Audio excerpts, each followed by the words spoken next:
Hello बच्चों, कैसे हो आप सब लोग। स्वागत है आपका इस वीडियो के अंदर। आज इस वीडियो में हम चैप्टर नंबर 6 स्टाफिंग का पार्ट 3 करने वाले हैं। इस पार्ट के अंदर हम एलिमेंट्स ऑफ स्टाफिंग को पढ़ने वाले हैं।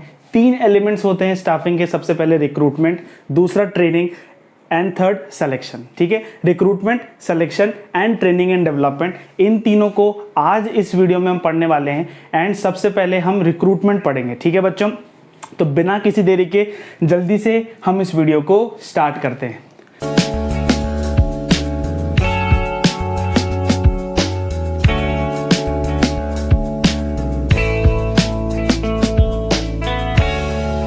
तो बच्चों, स्टाफिंग के 3 मेन एलिमेंट्स होते हैं। 3 मेन एलिमेंट्स होते हैं। अब 3 मेन एलिमेंट्स क्या क्या होते हैं देखो, हम जल्दी से देख लेते हैं। सबसे पहले होता है रिक्रूटमेंट। सबसे पहला क्या होता है? रिक्रूटमेंट। सेकंड क्या होता है? सिलेक्शन। सेकंड क्या होता है? सिलेक्शन। एंड थर्ड क्या होता है? Training and development.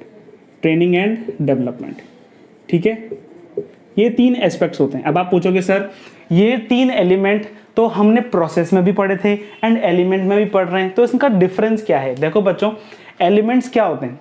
एलिमेंट्स यानी कि वो चीज़ जो इसके अंदर परफॉर्म करना आपको बहुत ज़रूरी है। ठीक है, हमको स्टाफिंग के अंदर रिक्रूटमेंट करना ही करना होता है, स्टाफिंग के अंदर सिलेक्शन करना ही करना होता है, स्टाफिंग के अंदर हमको लोगों को ट्रेनिंग एंड डेवलपमेंट करना ही करना होता है। ठीक है बच्चों, तो ये चीज़ बहुत इंपॉर्टेंट एस्पेक्ट्स हैं या फिर बहुत ही इंपॉर्टेंट है ना, सब पार्ट ऑफ स्टाफिंग है। ठीक है बच्चों, इसलिए हम इन तीनों को पढ़ते हैं। ठीक है बच्चों, सबसे पहले आज हम पढ़ने वाले हैं रिक्रूटमेंट के बारे में। हमको पहले ही पता है कि रिक्रूटमेंट का मतलब क्या है, कि अब हमको जॉब करने वाले लोग चाहिए, अब हमको ह्यूमन रिसोर्स चाहिए।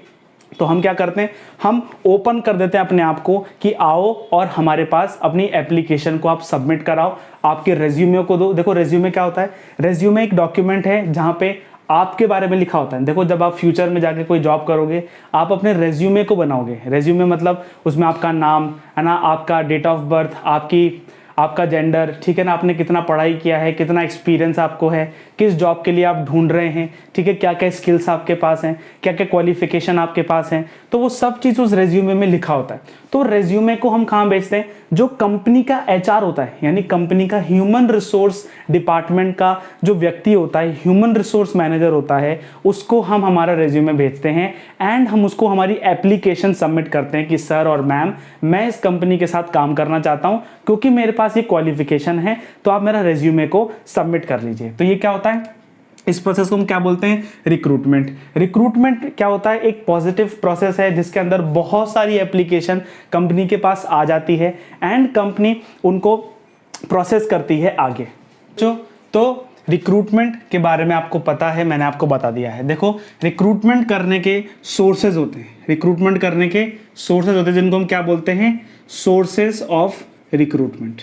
सोर्सेज ऑफ रिक्रूटमेंट यानी कि अब हम एप्लीकेशन को मांग रहे हैं, तो कहाँ कहाँ से एप्लीकेशन मांगे आप मुझको बताओ। यानी कि हम रिक्रूटमेंट कर सकते हैं इंटरनली एंड एक्सटर्नली। ठीक है, यानी कि हम बोल सकते हैं कि internal source and external sources. ठीक है, देखो इंटरनल सोर्सेज यानी कि इंटरनल सोर्सेज का मतलब क्या होता है एंड एक्सटर्नल सोर्सेज का मतलब क्या होता है। देखो इंटरनल सोर्स का मतलब यानी कि हमारी ऑर्गेनाइजेशन के अंदर ही से मैं कुछ लोगों को उस काम के लिए जो मैं चाहता हूं रिक्रूट कर लूं। ठीक है, और ऑर्गेनाइजेशन के अंदर ही उनका या तो मैं उनका ट्रांसफर कर दूं, या तो उनको प्रमोट कर दूं। मैं बताऊंगा क्या मतलब होता है ट्रांसफर एंड प्रमोशन का।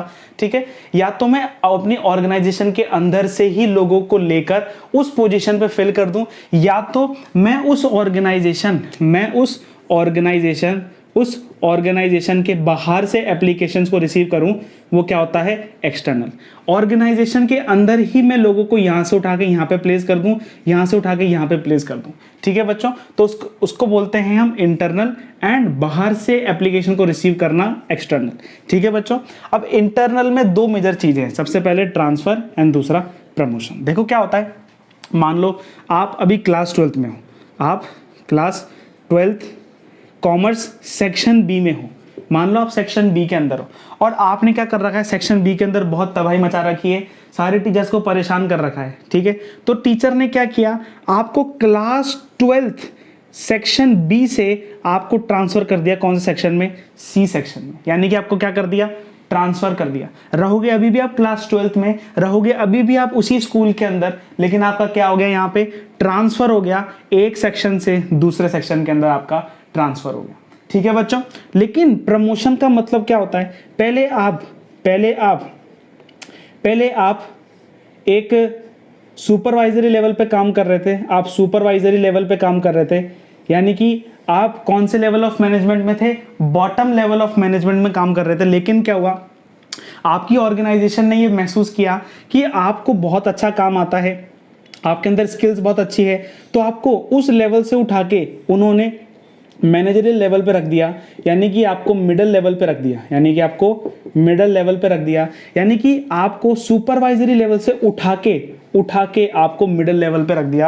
यानी कि यहाँ पे आपका प्रमोशन हुआ है, आपकी अथॉरिटी, आपकी रिस्पॉन्सिबिलिटी, आपका वर्किंग एरिया, आपका working and responsibility, authority, duties आपकी चेंज हुई है। यहाँ पे आपको है ना, आपका पेरोल चेंज हुआ है, ठीक है। यहाँ पे आपके पास बहुत ज़्यादा अथॉरिटी आ गई है, ठीक है। पहले आप सिर्फ यहाँ पे काम करते थे, लेकिन अब आप यहाँ पे काम करते हो, ठीक है।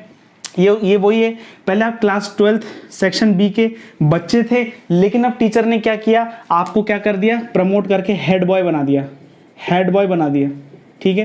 तो इसका मतलब क्या है, आप प्रमोट हो गए, आपका स्टैंडर्ड बढ़ गया है, ठीक है, आपकी रिस्पॉन्सिबिलिटी एंड अथॉरिटी बढ़ गई है। लेकिन ट्रांसफर में क्या है, आपका कोई अथॉरिटी, आपकी कोई रिस्पॉन्सिबिलिटी नहीं बढ़ी है, जिस कंडीशन में आप थे उसी कंडीशन में बस आप दूसरे डिपार्टमेंट में ट्रांसफर कर दिए गए हो। देखो, मैंने आपको डिविजनल स्ट्रक्चर के बारे में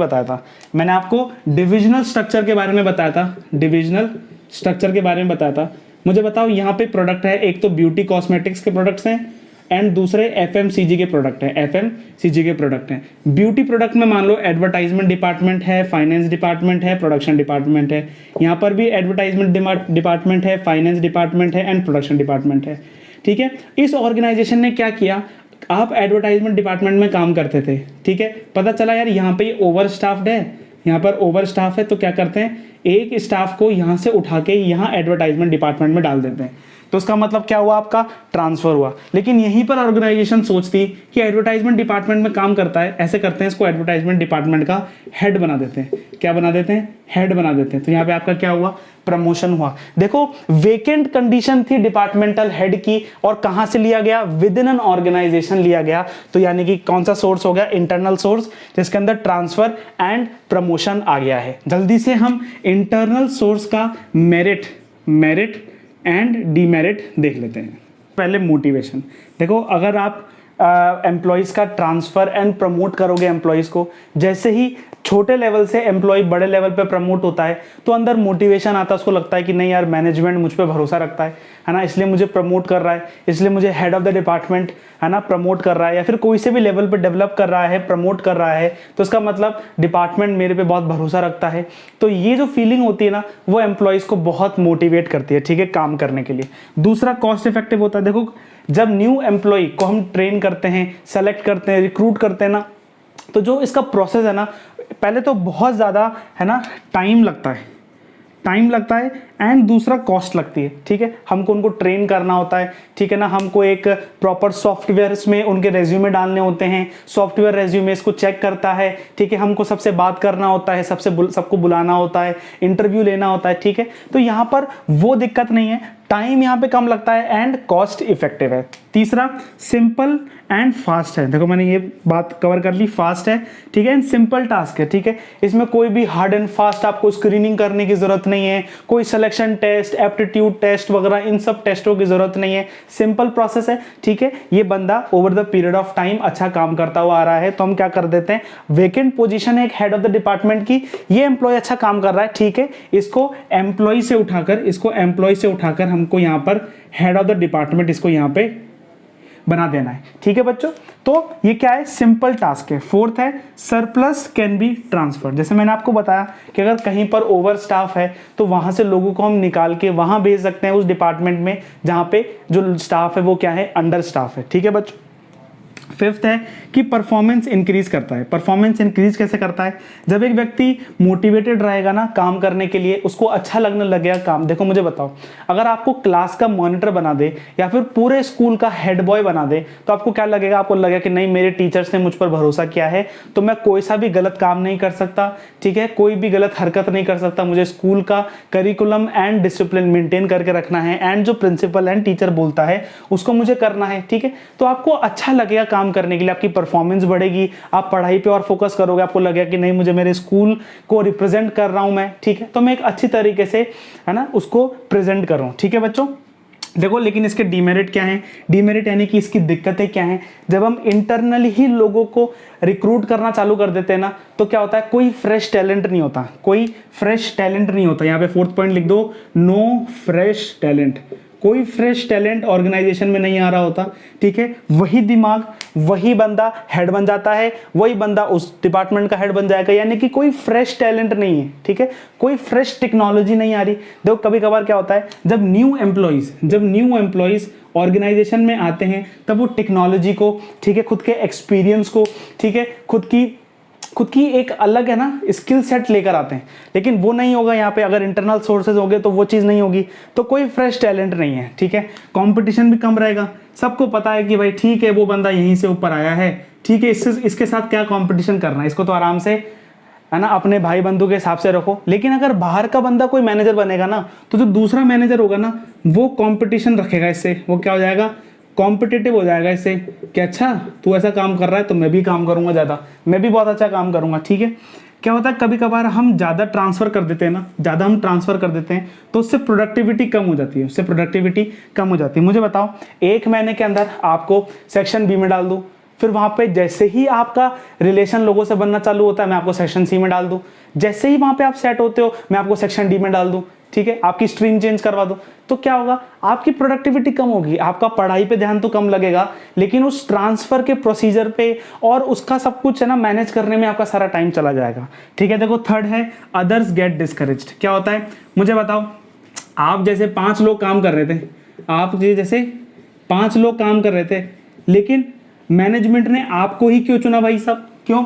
हम भी तो अच्छा काम कर रहे थे यार, हमको चुन लेते, हमको हेड बॉय बना लेते, ठीक है। उसी को क्यों बनाया? उसी को क्यों? हो सकता है कि इसकी कोई उसके साथ प्लानिंग हो सकता है कोई ये, है ना, डिसगाइज्ड, है ना, गलत तरीके से उसको वो कर रखा हो सकता है कि उन दोनों की आपस में कोई प्लानिंग हो, ठीक है, कोई करप्शन का केस हो, ठीक है, ऐसा थोड़ा सा डिस्करेजमेंट हो जाती है। और जो अदर्स लोग हैं ना, वो कभी कभार ऑर्गेनाइजेशन छोड़ के भी चले जाते हैं, ठीक है ना, ऐसा केस हो जाता है, ठीक है बच्चों। आज के लिए इतना ही। हमने स्टाफिंग के एस्पेक्ट्स में से, यानी एलिमेंट्स में से, जो 3 एलिमेंट थे, ठीक है, उसमें से रिक्रूटमेंट का इंटरनल सोर्स कंप्लीट कर लिया है। अगली वीडियो में हम एक्सटर्नल सोर्स कर लेंगे, फिर उसके अगली वीडियो में हम सिलेक्शन कर लेंगे एंड फिर हम ट्रेनिंग एंड डेवलपमेंट करके पूरे स्टाफिंग चैप्टर को कंप्लीट कर लेंगे, ठीक है बच्चों। तो मिलते हैं हम नेक्स्ट वीडियो में, जिसके अंदर हम एक्सटर्नल सोर्स ऑफ रिक्रूटमेंट करने वाले हैं, जो कि एलिमेंट कहाँ का है, स्टाफिंग का एलिमेंट है। इसके हम कुछ सोर्सेज देखेंगे, इसके मेरिट डिमेरिट देखेंगे एंड हमारी वो वीडियो भी पूरी तरीके से कंप्लीट हो जाएगी, ठीक है बच्चों। इसको पढ़ते रहना। मैं आपको फिर से सजेस्ट करता हूँ, हर वीडियो में ये बोलता हूँ कि आपको बुक से पढ़ना है, बुक को अंडरलाइन करना है, ठीक है बच्चों। ये करोगे तो आप बहुत अच्छी तरीके से बिजनेस स्टडीज कर पाओगे। देखो बिजनेस स्टडीज आपको रोजीना 1-1 घंटे नहीं पढ़नी है, सिर्फ 15 मिनट रोजीना पढ़ लो, 15 मिनट रिवाइज कर लो और ये बहुत मोर देन इनफ है आपके बोर्ड एग्जाम्स में अच्छा स्कोर करने के लिए, ठीक है बच्चों। तो मिलते हैं हम नेक्स्ट वीडियो में। Till then take care, good bye, thank you बच्चों।